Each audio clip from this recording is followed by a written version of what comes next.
करवा चौथ आने वाला था। बाजार पूरी तरह से सजे हुए थे। काजल की जेठानी उमा को देखकर लग रहा था मानो आज ही पूरा बाजार खरीद लाने वाली हो। काजल, तुम ये सामान की थैली घर तक लेकर चलो, मैं तब तक मेहंदी लगवा लेती हूँ। तुम तो मुट्ठी छापती हो, तो तुम तो कल रात में ही लगाओगी। काजल सामान की थैले लेकर घर पहुँचती है। क्या हुआ काजल बहू, उमा बहू कहाँ रह गई? माँ जी, वो भाभी गली के बाहर मेहंदी वाले बैठे हैं, उनसे मेहंदी लगवा कर आ रही है। तूने मेहंदी क्यों नहीं लगवाई? तू ऐसे क्यों आ गई? माँ जी, करवा चौथ तो परसों है, मैं तो कल खुद से ही लगा लूंगी। ये देखो, मैं आपके लिए कितनी सुंदर साड़ी लाई हूँ, ये मैं आपको परसों पूजा के बाद दूंगी। काजल बहू, इधर आ, मेरी तरफ देख। मुझे पता है तेरी आंखों में आंसू मुझे साफ दिखाई दे रहे हैं। काजल कब तक ऐसे अपना मन मारती रहेगी?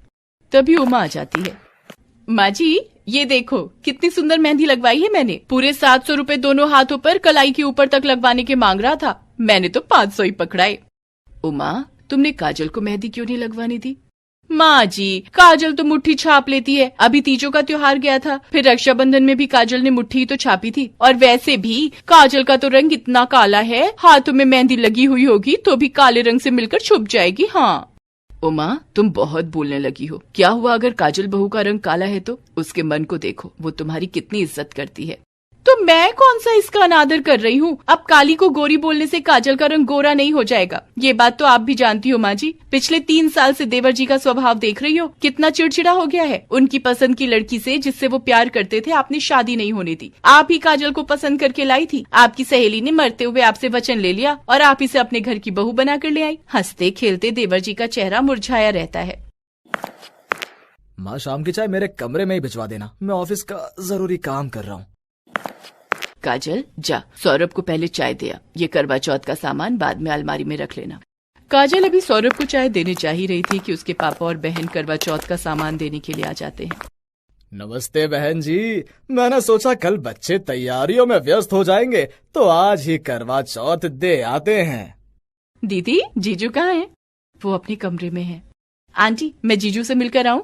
हाँ हाँ बिटिया, क्यों नहीं, तुम्हारे जीजू हैं, जाकर मिल लो। काजल की बहन पारुल सौरभ के कमरे में चली जाती है। सौरभ ऑफिस का काम कर रहा था। कैसे हो जीजू? आप तो कितने दिनों से घर ही नहीं आए। ये आपकी चाय लाई थी। काजल, जब तुम्हारी मेहमान नवाजी हो जाए तो मुझे बता देना, मैं अपना काम करने कमरे में आ जाऊंगा। अभी मैं छत पर जा रहा हूँ, 2 घड़ी कोई ढंग से काम भी नहीं करने देता। जैसी शक्ल है वैसी अक्ल है। सौरभ कमरे से बाहर निकलता है और गुस्से में छत पर चला जाता है। वो काजल के पिता को नमस्ते तक नहीं करता। लगता है दामाद जी व्यस्त हैं। अच्छा बहन जी, हम चलते हैं। चलो पारुल बिटिया। काजल के पिता और बहन चुपचाप वहाँ से चले जाते हैं। काजल की आंखों में आंसू आ जाते हैं और वो रोने लगती है। चुप हो जा बहू, मुझे सचमुच सौरभ पर बहुत गुस्सा आता है। उसका इस तरह से व्यवहार बिल्कुल ठीक नहीं है। अरे, तुम्हारे पापा चले भी गए, मैंने तो उनके लिए इनसे कहकर समोसे मंगवाए थे। चलो कोई नहीं, हम समोसे खाकर चाय पी लेते हैं। काजल के दर्द को सिर्फ उसकी सास समझती थी, पर वो बेचारी भी क्या कहती। जब बच्चे बड़े हो जाते हैं तो उन्हें वक्त ही सिखाता है, फिर वो अपने माता पिता की भी नहीं सुनते। करवा चौथ का त्योहार आ जाता है। काजल की जेठानी साड़ियाँ देखने में व्यस्त थी। सुनो जी, मैं इसमें से कौन सी साड़ी पहनूं? आपको पता है शाम की पूजा में सब अच्छे से तैयार होकर आती हैं, मुझे उन सबसे ज्यादा सुंदर दिखाई देना है। माँ, तुम कुछ भी पहन लो, तुम्हारे ऊपर सब अच्छा लगता है, आखिर तुम हो ही इतनी सुंदर। उधर काजल भी शाम की पूजा की तैयारी के लिए कपड़े निकाल रही थी। सुबह से 10 बार साड़ियाँ निकालकर अलमारी में वापस रख चुकी हो। अरे तुम्हारे काले रंग पर कुछ नहीं जचने वाला, तुम जो मर्जी पहन लो, सब तुम्हारे रंग में मिल जाएगा। मेरी किस्मत खराब थी जो तुम जैसी काले रंग रूप वाली लड़की से मेरी शादी हुई। पता नहीं बॉस को भी क्या हुआ था आज। आधे दिन की छुट्टी जरूर देनी थी, न छुट्टी देते न मैं तुम्हारी शक्ल देखता। उन्हें क्या पता मेरी बीवी औरों की पत्नियों की तरह सुंदर नहीं है।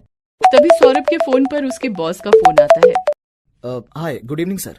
गुड इवनिंग सौरभ, अच्छा हो तुमने फोन उठा लिया। मैं तुम्हारे साथ के ऑफिस के और लोगों को फोन कर रहा था, पर किसी ने मेरा फोन ही नहीं उठाया। शायद उन्हें लगता है कि मैं काम के लिए उन्हें फोन कर रहा हूँ, पर कम से कम फोन तो उठाना चाहिए, किसी को कोई जरूरी काम होता है। क्या हुआ सर, कोई परेशानी है? मुझे बताइए, मैं अभी आ जाता हूँ। अरे नहीं नहीं, परेशानी मुझे नहीं है। वो आज मेरी सिस्टर का पहला करवा चौथ है तो उसके ससुराल वाले एक बड़ी पार्टी कर रहे हैं। उसके घर करवा चौथ देने भी जाना है। मेरी पत्नी शोभना को साड़ी बांधनी नहीं आती है। शोभना को और भी तैयारी करनी है, इसलिए वो पार्लर नहीं जा पा रही। और इस समय एक पार्लर वाली से पूछा भी था, पर सब पार्लर बिजी हैं। वही परेशानी हो रही है। मैंने सोचा तुम्हारी पत्नी की नजर में कोई पार्लर वाली हो तो वो हमारे घर भेज दे। जी सर, मैं अभी 10 मिनट में आपको फोन करके बता। सौरभ सीधा अपनी भाभी उमा के कमरे में जाता है। भाभी, अगर आपको साड़ी बांधनी आती है तो थोड़ी देर के लिए आप ही मेरे साथ चल लो, सर का काम हो जाएगा। अब तुम्हारे सर की पत्नी को तैयार करने में मुझे क्या मिलेगा? मैं अपना समय क्यों खराब करूं? इससे तो मैं खुद ही तैयार ना हो जाऊं। सौरभ बेटा, तू भी किससे पूछ रहा है? उमा ने आज तक कभी किसी की मदद की है जो वो आज करेगी? एक बार काजल से पूछ ले, शायद उसकी जानकारी में कोई पार्लर वाली हो। माँ, तुम कैसी बातें कर रही हो? काजल को कभी पार्लर की जरूरत पड़ी भी होगी, उसे कुछ समझ नहीं है। क्या हुआ माँ जी, कोई परेशानी है? काजल की सास उसे सारी बात बताती है। माँ जी, अगर ये माने तो मैं इनके साथ इनके बॉस के घर चली जाती हूँ। मैं उनकी वाइफ को तैयार करके आ जाऊंगी। अभी तो पूजा में बहुत समय है। सौरभ बेटा, काजल ठीक कह रही है। अगर किसी को हमारी जरूरत पड़े तो हमें उनके काम आना चाहिए, और वैसे भी वो तुम्हारे बॉस हैं। तू काजल बहू को ले जा। माँ के कहने पर सौरभ काजल को अपने बॉस के घर ले जाता है। काजल को देखकर शोभना बहुत खुश होती है। काजल उसे बहुत सुंदर तैयार कर देती है। काजल, तुमने तो सचमुच पार्लर से भी अच्छा मुझे तैयार किया है। अब नंद की ससुराल जाओ तो बहुत से लोग देखते हैं। Thank you Kajal, you are so sweet. Thank you so much Saurabh.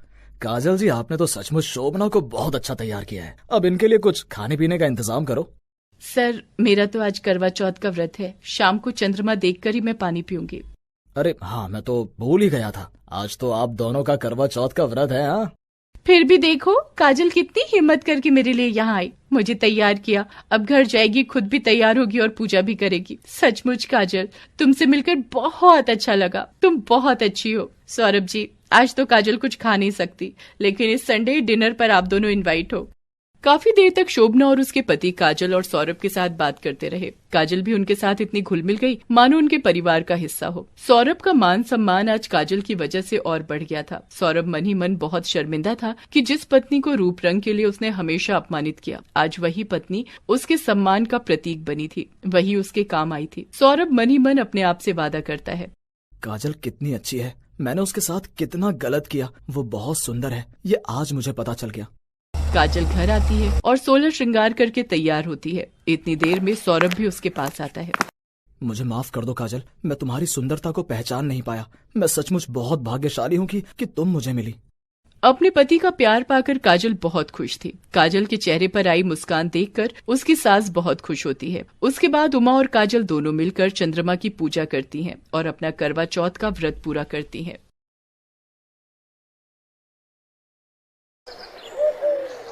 Bye Rupali, अब तुम भी नाश्ता कर लो, सुबह से कुछ नहीं खाया तुमने। आप भी ऑफिस पहुंचकर मुझे फोन कर देना। गौरव ऑफिस निकल जाता है और रूपाली अंदर आ जाती है। रूपाली की शादी इसी साल हुई थी। अभी उसकी शादी को 8 महीने हुए थे, पर उसकी सास केतकी का स्वभाव बहुत ही खड़ूस था। अरे, दरवाजे पर छोड़ने गई थी या सीधा ऑफिस छोड़कर आई है? पता नहीं ये आजकल की बहुएं गेट पर खड़ी पति से हंसी ठिठोली करने में बिल्कुल भी शर्म नहीं करती। और ये टिंडे की सब्जी में नमक डालना भूल गई थी क्या? माँ जी, डॉक्टर ने आपको बीपी की वजह से कम नमक खाने के लिए बोला है, इसलिए आपकी सब्जी अलग निकाल ली थी। अरे, मुझे कुछ नहीं होने वाला इतनी जल्दी। एक काम कर, एक पेन और कॉपी लेकर आ जरा, तुझे कुछ लिखवाना है। अब लिखना शुरू कर। 101 मुट्ठी 11 मिठाई के डिब्बे, 2 थाली ड्राई फ्रूट, 2 टोकरे फलों के, 51 गिलास, 51 कटोरी, सबके कपड़े, गहने, हाँ, चीनी, चावल से भरे भगोने या बाल्टी, और बाकी सभी रिश्तेदारों को देने के लिए लिफाफे भी। अब मुट्ठी खाली थोड़ी भिजवाऊंगी, लिफाफा भी तो देना होगा। चल, अब मम्मी को ये पूरी लिस्ट फोन पर समझा दे। पहला करवा चौथ है और शादी के बाद तो पहला करवा चौथ पूरे रीति रिवाज से होना ही चाहिए। भाई, हमने भी रिश्तेदारों को मुंह दिखाना है। केतकी, ये जो तुम कर रही हो ठीक नहीं है, हमारी खुद की भी बेटी है, कुछ तो सोचो। तुम चुप रहो जी, मुझे पता है मैं ठीक कर रही हूँ। तुम क्या जानो बहू का पहला करवा चौथ कितना बड़ा त्योहार है।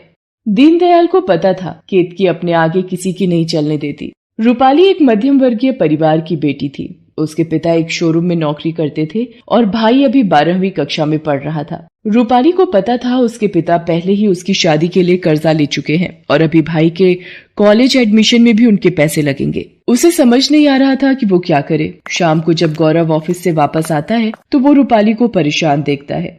क्या बात है रूपाली, तुम ठीक से खाना नहीं खा रही? और माँ और पिताजी आज कहाँ हैं? वो खाना नहीं खा रहे क्या? आज माँ और पिताजी अपने कमरे में ही खाना खा रहे हैं। वो रामायण सीरियल आ रहे हैं ना, तो वही देख रहे हैं। अच्छा, पर अब तो बताओ क्या बात है, तुम इतनी टेंशन में क्यों हो? गौरव के बार बार पूछने पर रूपाली उसे सारी बात बताती है। गौरव अपनी माँ केतकी के पास जाता है और उससे कहता है, माँ इतना सब कुछ जरूरी तो नहीं, आपने इतनी लंबी लिस्ट बना दी है, पर आप जानती हो कि रूपाली के पापा के पास इतने पैसे नहीं है। देख गौरव, शादी के वक्त भी तूने मुझे चुप करवा दिया था, पर मुझे भी बिरादरी में अपनी इज्जत रखनी है। तू इस बीच में ना पड़े तो ही अच्छा है। अब एक बात बता, मेरे रिश्तेदार पूछेंगे कि पहले करवा चौथ में बहू के घर से क्या क्या आया है, तो क्या जवाब दूंगी? अभी तो मैंने लिस्ट को आधा कर दिया है। तू अब बीच में मत बोल। सुबह इन्हें भी चुप कराया। दोनों बाप बेटों को मैं ही गलत दिखती हूँ। और बहू, तुमने भी गौरव को मेरे खिलाफ भड़काने में कोई कसर नहीं छोड़ी। अब कम से कम मायके से करवा चौथ का सामान मंगाकर इस घर की इज्जत तो रख ही सकती हो, या करवा दोगी हमारी बेइज्जती? गौरव को पता था कि उसकी माँ केतकी नहीं मानने वाली। केतकी को रिश्तेदारों में दिखावा करने की आदत है। करवा चौथ को 3 दिन बाकी थे। उसी शाम केतकी और दीनदयाल की बेटी साधना, जिसकी शादी उसी शहर में 1 साल पहले हुई थी, वो रोती हुई आ जाती है। मुझे कुछ बता, तू जब से आई है रोए ही जा रही है। जब तक बताएगी नहीं पता कैसे चलेगा? दामाद जी को फोन किया है, वो भी फोन काट रहे हैं। साधना दीदी, थोड़ा सा तो कुछ खा लो। नहीं भाभी, मैं कुछ नहीं खाऊंगी न पीऊंगी। माँ रोहित ने अपनी बहन की बातों में आकर मेरे ऊपर झूठा इल्जाम लगाया है। पता नहीं उन्हें क्या हो गया है। कहते हैं मेरा किसी और के साथ चक्कर चल रहा है और उन्होंने उस लड़के को उनके पीछे घर आते देखा है। आप ही बताओ पिताजी, रोहित तो यहाँ तक बोल चुके हैं कि उन्होंने मेरे से शादी करके गलती की है। मेरा फोन भी छीन लिया है कि मैं उस लड़के से बात करती हूँ, और आज तो उन्होंने ये तक बोल दिया कि उन्हें मेरे से तलाक लेना है। चुप हो जा मेरी बच्ची, मैं दामाद जी से बात करूंगी। ऐसे कैसे वो अपनी बहन की बातों में आ गए? चिंता मत कर साधना, हम बात करेंगे दामाद जी से।